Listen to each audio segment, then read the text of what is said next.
آپ کو معلوم ہے کفیل کسے کہتے ہیں؟ کفیل وہ نہیں ہوتا جو نکاح کر لیتا ہے اور پھر اپنی بیوی کو کہتا ہے کہ میں کما کر لاؤں گا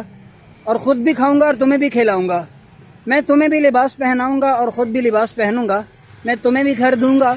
اور اپنے لیے بھی گھر لوں گا۔ ایسا کفیل نہیں ہوتا، بلکہ کفیل اس شخص کو کہتے ہیں جس کے اندر احساس ہوتا ہے،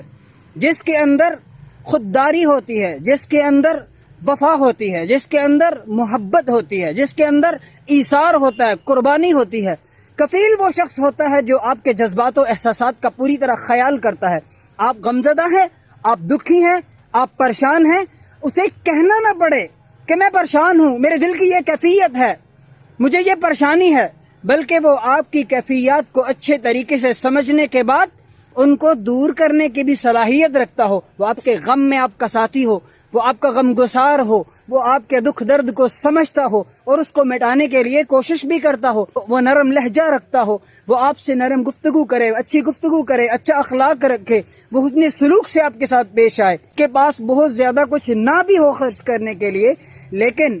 وہ آپ کے ساتھ محبت اور پیار کے دو بول جو میٹھے بول ہوں وہ تو بول سکتا ہو، وہ کفیل کہلاتا ہے۔